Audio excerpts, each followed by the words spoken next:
you go. Tropical Horizons 2 out of the water. Hull inspection. So let's see what we find.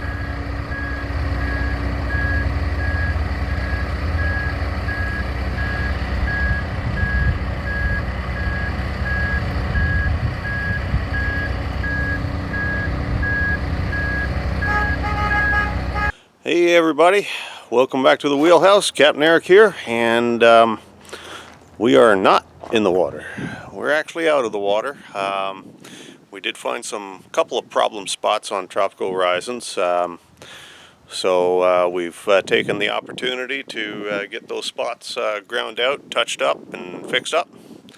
And at the same time, I replaced a bunch of the anodes and added some more. So here's a site you don't normally see, Tropical Horizons out of the water. So here you go. I'll give you guys a look.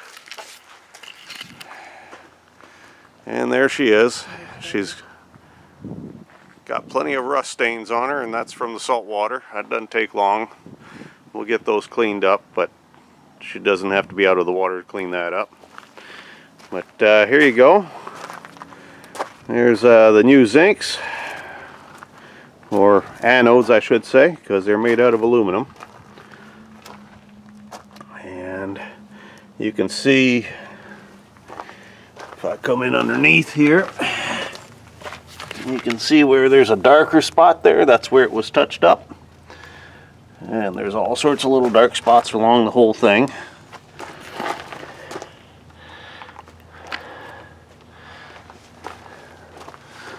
And there's the stabilizer fins. We actually took the opportunity of being hauled out to realign the stabilizer fins. So what you have to make sure is you have to make sure that the center line here and here at the other end of the fin, you got to make sure that that center line is the same distance to the keel of the boat.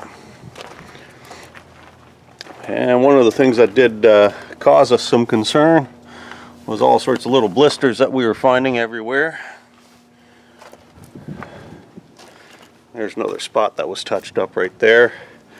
So we did open up the blisters, and what it seems to be, and the blisters get smaller the longer she sits out of the water, but what it seemed to be is water getting in behind the bottom paint, which was kind of weird because underneath the blisters we were still seeing the epoxy coating. There you go. You'll be able to see the rest of the boat. There's another new anode that I put on, another one there. So we've doubled the number of anodes. We'll see if that makes a difference. This is the fin that we repositioned. That's the fin that loosened up on us when we were at Carolina Beach, and I had to go underwater and actually work on that fin to tighten it back up. So now we've got her tight again, and we've got her centered the way she's supposed to be. So that's good. And we've just ground open some of the larger blisters to find that really they were nothing. Some of them are in. So what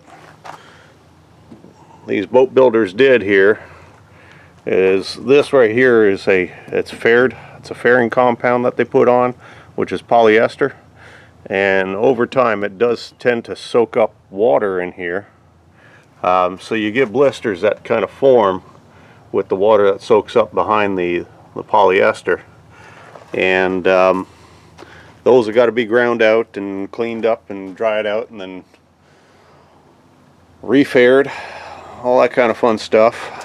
Everything that's above the water line I can pretty much take care of myself when the boat's in the water. And there you'll see a bunch of new shaft anodes, new anode plate on the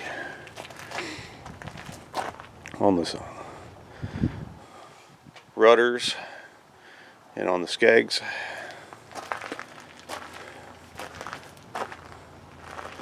And I got to find some new anodes for my thrusters. But there you have it. Not in horrible shape.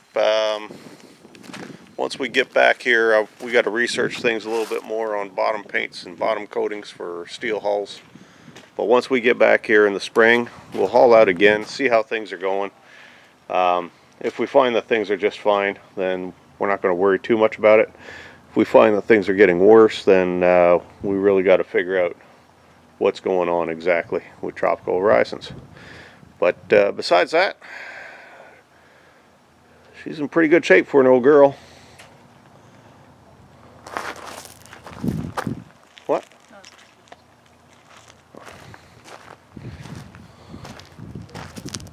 So, Commodore Karen's telling me to get back to show you a bigger shot.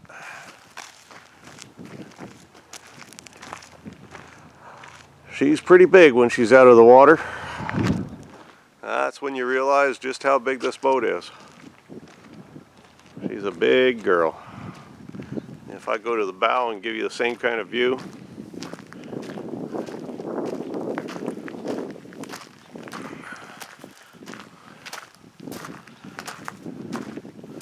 oh, there's a 16-foot ladder.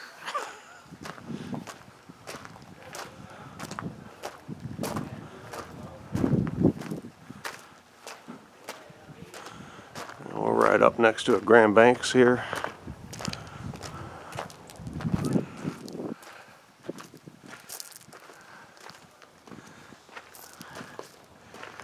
There you go. Gives you an idea how big of a boat she really is. It's deceiving when she's in the water, but like I said, she's a big girl and a heavy girl. So, anyways,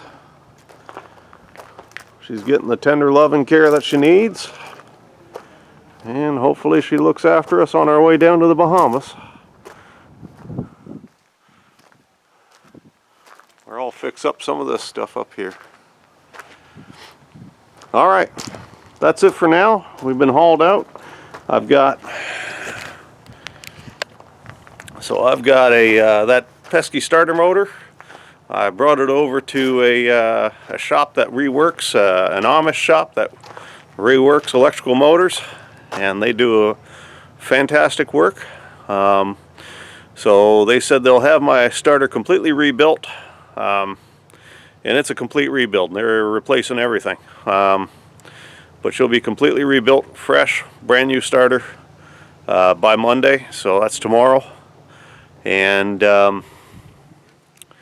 I'll install that, and once that starter's installed, we'll put her in the water and we'll be good to go. So that's what we're looking forward to. Anyways, hopefully all this work adding the zincs and everything is going to be worth it. We'll see. But needs to be done, and it's one of these things that we really do have to do every so often. I'm pretty much inclined to just short haul the boat every year to just double check everything underneath, make sure everything's okay. It's a small cost for a lot of preventative maintenance that can be addressed before it becomes a serious problem. Anyways, that's it for now. We'll close up this video segment when we launch her on Monday, and give you a show of when she goes back in the water. So, from the wheelhouse out.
a sailor's life for me. Sailing the seven seas from Cornwall, Dartmouth, that's the sea. Cornwall, Dartmouth, I sailed the